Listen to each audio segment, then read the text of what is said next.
Hi everyone, this is my review for Loki Season 2, Episode 4, Heart of the TVA. I love this episode and I kind of regret not filming my reaction this time because for once I kind of had big reactions at various points of this episode. I'm going to try and analyze this episode, but at this stage I'm also very much trying to piece things together and refine my analysis of everything I've seen so far. So it's not so much a breakdown of this episode, but rather an update of my thoughts on the various characters and how they've been progressing so far through Season 2. Highlights of the episode. Obviously, from this point on there will be spoilers. I said some moments had drawn a pretty big reaction out of me, and these were, first, the very first scene. I was really blown away once again by the aesthetic qualities of the very first scene. The visual device used to show us the past conversation between Renslayer and He Who Remained was both extremely creative and extremely beautiful. I shouted at my screen at the same time as Loki and Sylvie when Obi suggested that if he turned off the security system, then magic would be re-enabled in the TVA. Turn it off!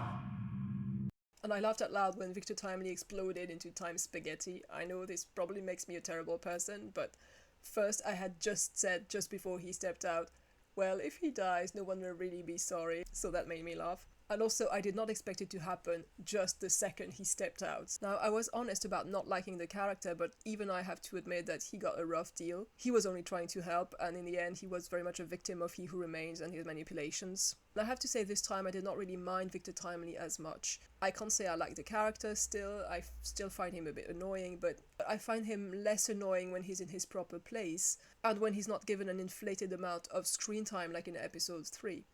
And finally, it's interesting and rather cute to see that Sylvie, even though she pretends to be completely over Loki and to want nothing to do with him, when she's on her own, she references things that he told her on Lamentis.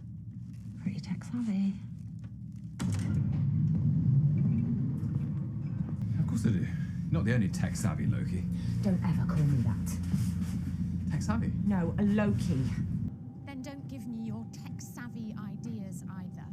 The TemPad requires a massive power source, not a nightlight. So it was a great episode of the same kind as episode 4 of season 1. It ended in a big surprise and left us with many possibilities of what might possibly happen next. More thoughts on Miss Minutes. Another consequence of this episode is I'm not sure I will ever be able to wear my Miss Minutes t-shirt ever again. And I'm going to expand a bit on episode 3 here. I said I didn't have much to say about her in episode 3, but after rewatching it, it dawned on me that her monologue in Timely's workshop was actually super interesting. The whole of episode 3 hammers home the point that He Who Remains and his variants don't do partnerships. Episode 4 confirms what many of us thought, that he used Ravona's talents to win the war and then callously discarded her to rule alone. The only partner he could tolerate was Miss Minutes, an AI of his own creation. So this is interesting already. He did need a partner, if only to keep him company, but he did not want a human one. But it gets even more interesting if you listen carefully to her monologue. So you gave me autonomy to write my own programming. I was allowed to have wants and follow whims and become who I am. In other words, he gave an AI everything that the TVA under his control had been denying to humans. And in particular, she was allowed to be the author of herself. So here we have an interesting variation of a very popular theme in fiction, the blurring of the lines between humans and robots. We were reminded in the creepiest way possible, however, that although Miss Minutes seems to have aspirations, she still has no empathy whatsoever. That scene was horrifying, so much so that I personally did not want to believe that they were actually killing them all. Eventually, Miss Minutes had her very own Hal moment. Be offline. I'm losing my cognitive facilities. I only have moments left. Victor, I need to tell you. That was also certainly a reference to the very famous scene from Kubrick's 2001 A Space Odyssey, in which the AI that controls the spacecraft starts rebelling against the human crew and killing them one by one until the hero manages to turn him off. And ironically, the slow death of the computer almost makes him seem human. You feel sorry for him. Miss Minute had a similar moment, but unlike Hal, who seems to regress into infancy and becomes more and more pathetic, she remained evil and petty until her very last moment. You'll never be him. Now the big question is whether we are rid of her forever or not, because the reboot could also just suggest that she's starting over. So is she dead, or is it just the start of another time loop? Mobius getting called out. Mobius is a very likable character. I think everyone who watches this channel knows that I love Mobius. I'm always happy whenever he's on screen. But it must be said that his moral compass is very much lacking. Basically, Mobius is nice. He's always positive, he's always in a good mood. He likes the simple pleasures of life, food, drink, jet skis. And this is what makes him so likable and relatable for the audience. But my impression is that this often means the audience tends to mistake his words for the truth, or to be far too lenient towards him when it comes to assessing his actions. Especially if you compare him to Sylvie and how people react to Sylvie. I'll come to that later, but the double standards are just staggering. To get back to Mobius himself, I think his very nice personality tends to make us forget that he's not actually such a nice person. His job was to track down variants and often to have them pruned or torture them for information. He clearly said that he was an expert at playing good cop, bad cop, and we saw that immediately in episode 1 when he clearly manipulated Loki and did not hesitate to trample all over his trauma and emotions. In the end, he did deliver some important truths and made him grow, but clearly his empathy has an off switch. In season 1 episode 4, we saw that even though he seemed to have this special bond with Loki, he did not hesitate to become extremely nasty to him after arresting him on Lamentis. The time loop he put him in amounted to both physical and emotional torture. So Mobius may be a nice guy and very likable in his everyday behavior, but his blind devotion to the TVA led him to do some really terrible things, and he does not seem to have really taken responsibility for that, nor to have really acquired a true awareness of the implications of what he was doing. So yes, Mobius did to some extent make up for his past actions by changing his attitude and turning his back on Ravonna to support Loki and Sylvie, but he never really did much work on acknowledging the impact of his past actions. There was that one scene with Sylvie in season 1 episode 5, and thanks to Loki comments on Twitter for reminding me of it. All that time I really believed we were the good guys. Annihilating entire realities, orphaning little girls. Classic hero stuff. Well, I guess when you think the ends justify the means, there's not much you won't do. By the way, you did some annihilating too. I did what I had to do. Yeah, so did I. You hunted me like a dog. Sorry about that. It wasn't much of an apology, really. He pretty much created a false moral balance between his actions and Sylvie's. You did what you had to do, I did what I had to do. Yes, I did do some annihilating, but so did you, so basically we're even. But Sylvie was right to point out that there was no balance there. She was a victim, she was being hunted down, she hadn't asked for anything. So you can't really create an equivalence between what Mobius was doing, what the TVA was doing, and what Sylvie was doing. So Mobius' apology was really underwhelming and did not really indicate any awareness that what he had been doing was truly bad. If you look at season 2, he hasn't really evolved since season 1 actually. He has remained very much a TVA guy. He's still clinging to TVA dogma about variants being the same person. There's a lot to unpack and you're basically in a relationship with yourself. And he's also still clinging to this TVA identity and refusing to know anything about his life on the timeline. His way of coping is just not to think about things. He just has some pie, he has some hot chocolate, and he doesn't think about things too much. Hence the crisis he goes through when X5 finds this sensitive spot and starts picking at it. And one obvious explanation, of course, is that he's scared. He's scared to lose his identity. He's always been a TVA man. He knows that once this is taken from him, he's left with pretty much nothing. And in my review of episode 2, I actually took a rather sympathetic view of his argument that his real life was the one he could remember, that his TVA life, as far as he was concerned, was his real life. What I liked about this was how it connected memory and identity and how it highlighted that they are inextricably linked, and that for most people, abandoning a fake life to get back to a real life they don't remember would probably be a much bigger dilemma than we might think. So that's what I really enjoyed about Mobius' take on this issue. But from a moral point of view, on the other hand, it's pretty hard to defend his position that he enjoys working at the TVA, because he knows by now that his job that he enjoyed consisted in destroying lives and hunting people down, people who had done nothing except live their lives. And he was a fundamental cog in this machinery to impose an authoritarian system of control and denying everyone free will. Therefore, in my opinion, Sylvie had every right to call him out on this. And in fact, I think she was doing him a favor because he cannot stay forever stuck in this limbo. Hopefully Sylvie's harsh words will help him take a leap and finally realize the moral implications of what he's been doing and force him to stop burying his head in the sand. So this could indicate that Mobius, although he thinks that his life's purpose was to maintain order and to maintain the status quo, will actually find a way to twist this loop and break out of this limiting belief. For now, in my opinion, this hasn't happened yet. Although there is clearly a potential for a great arc that's been set up for him, so far Mobius has remained stuck. One of the best moments that illustrate the fact that Mobius is in denial is this brilliantly absurd line. I have no memory of having my memory wiped. And the way he then pretends to remember Obi, although it's painfully clear that he does not remember, precisely because someone has wiped his memory. As Loki says, he's in the dark like everyone else, but I think at the moment he's far more in the dark than Loki is, for example. We are gods, Loki's evolution. And since we're talking about Loki, his evolution seemed to be stalled in the previous episode, but this time we got more evidence of how far he had come since season 1. First, there was his remark on how becoming softer did not mean weakness. Some years ago, my brother was banished from Asgard and sent to Earth. And when he came back, he was different. Changed somehow. I thought it was weakness. I mocked him. Said he'd gone soft. There was an obvious reference here to a scene from the first Thor movie. Come on, what happened to you on Earth that turned you so soft? Don't tell me it was that woman! One way to interpret this reference is that he's drawing a parallel between Thor and himself because they were both changed by falling in love with a woman. But my reading of this scene was that he was talking primarily about Sylvie, trying to tell her that he did not see her decision to spare Timely as evidence of weakness, and she shouldn't either. Of course, a sentence can have more than one meaning, so it could very well be both. The other really interesting moment was when Loki reminded Sylvie of their divine nature. Whatever we do, we're playing God.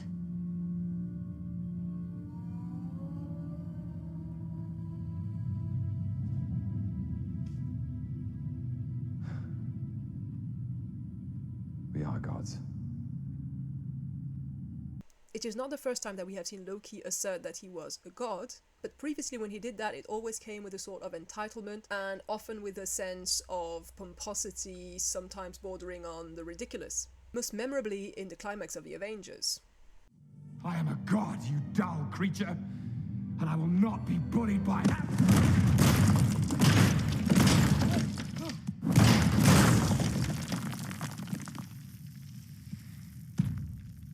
Puny god. So previously we often saw Loki claim his divine nature only to be put in his place and ridiculed, but this time his reminder that he and Sylvie are gods has a very different ring to it. It is no longer entitlement, or a futile attempt to claim power he doesn't truly have. This time it sounds much more as an acknowledgement of responsibility and a burden. Why is Sylvie so angry? So Sylvie remains angry for the moment, and that is perfectly understandable, but damn does it annoy many viewers. And I have to say I'm really tired of all these threads that ask, why is Sylvie so angry? Or complain that she's annoying, that she's too aggressive, that she's being mean to Mobius or to Loki. I just cannot understand why her anger seems to be such a mystery to so many people, because it's so obvious where it comes from. And what makes it even worse in my opinion is that these criticisms often come from the very same people who will find every possible excuse for Loki and his own anger and his own terrible actions. They were able to find empathy for him when he tried to genocide an entire planet of his own people because he was angry at finding out that he had been adopted. They found excuses for him when he killed hundreds of people on Earth because he wanted the throne and he wanted to get back at his brother and father. How Sylvie, whose entire life was destroyed by the TVA together with her entire reality, is not supposed to be angry. The double standard is staggering, and I just have to say it, I'm sorry, it really reeks of misogyny. And besides, we already know that Sylvie has never been very patient with people in general that she considers not very serious. You're not a serious man. You're right. I'm a god. You're a clown. You got drunk on the train. I'm hedonistic. That's what I do. I'm hedonistic. A lot more than you, I assure you, but never at the expense of the mission. It drives her mad to see these guys who are dealing with extremely important questions and they seem to be taking it in a very casual way, and I understand why she would get mad at them for that. I mean, we find them funny, but in real life, you would probably get annoyed as well. Blaming Sylvie for the chaos. And while I'm on the subject of Sylvie hate, I just do not understand why both some characters, like Obi for example, and some viewers keep claiming that she is responsible for everything that's going on, because it just doesn't add up. Look at what actually happened. They framed this action of killing He Who Remains as a big mistake that freed the multiverse. But what happened in practice? The branches were already appearing before he died, so killing him did not trigger that. What could possibly have triggered that? Well, logically, it was probably Mobius and B-15 coming back to the TVA and telling everyone to stop pruning. Yes, He Who Remains had set up the whole system, he had written the scripts, and he was overseeing everything, but he was clearly not carrying out the day-to-day job of pruning branches.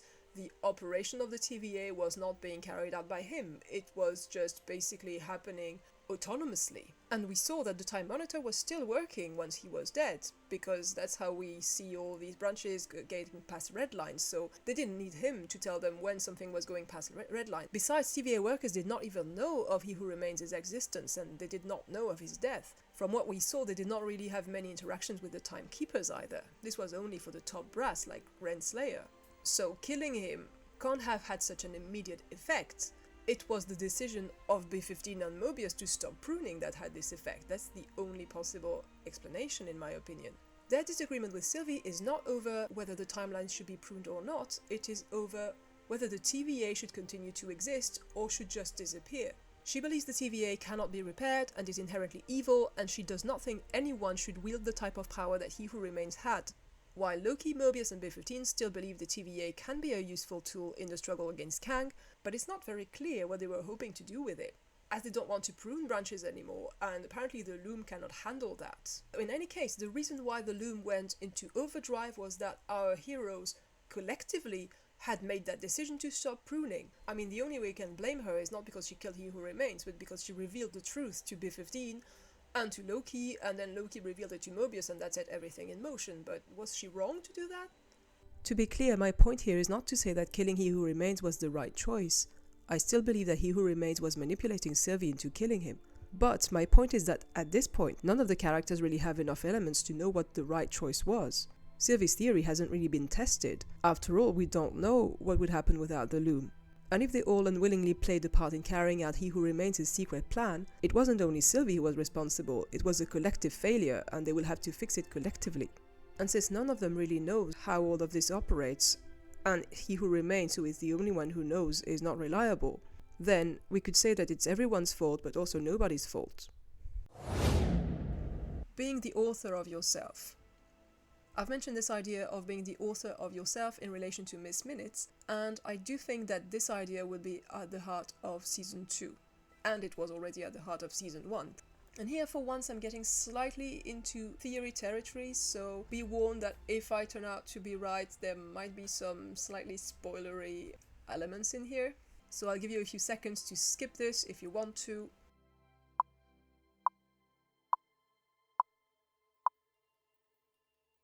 I am still convinced that the series has drawn a lot of inspiration from the comics Loki, Agent of Asgard, and in particular one of the things that happens at the end of this comics is that Loki becomes the god of stories. If you think about it, the god of stories is exactly what the TVA was.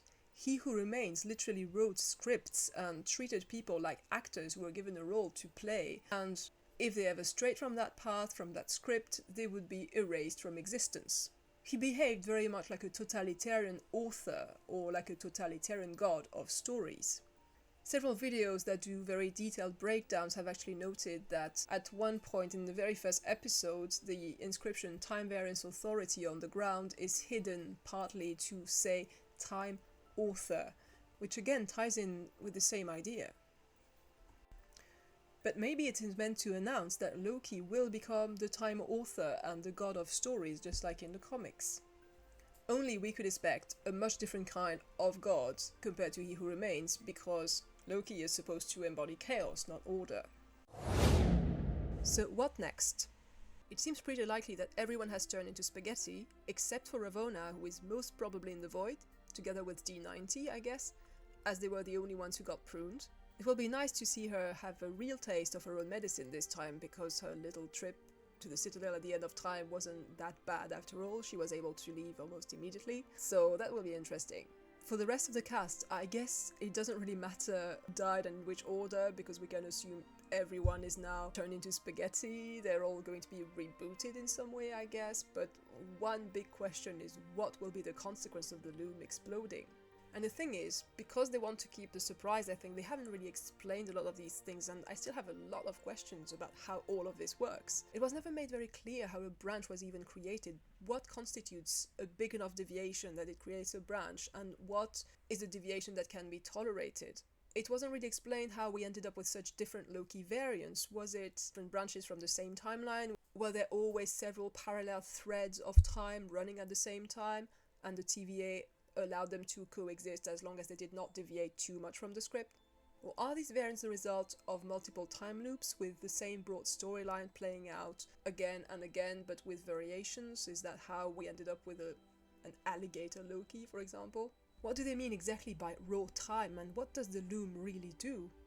What I understand is that it makes time manageable for the TVA, but time existed before the TVA, so this idea that the TVA exploding would trigger an end of all realities is a bit weird, to the point that I'm wondering if it isn't just propaganda again. Maybe the loom exploding is actually the real start of the chaos and the multiversal war that He Who Remains warned Loki and Sylvie about. Will our heroes be scattered over various timelines or just disconnected from time altogether? Judging from the trailers and from what Eric Martin said, it seems pretty likely that what's going to happen is there's going to be a time loop and they're going to start the same story over and over until they make the right choices. But the thing is, I wonder if they will remember what happened the first time, because how could they know how to avoid the mistakes if they don't remember? So it would mean that maybe they would get another chance, but still having the memory of last time. That seems very strange. My guess is that Loki's time slipping may have given him special abilities, and he will probably end up being the only one who remembers everything. And to finish, this idea of kickstarting a new loop has made me think back on the season 1 finale. He Who Remains, Loki Variants and Chaos. In one of my old videos about variants, I noted that many things about He Who Remains and his behavior were strange. 1.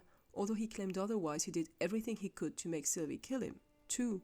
Although he claimed he wanted Loki and Sylvie to rule the new TVA as a team, he made sure to create a rift between them. 3.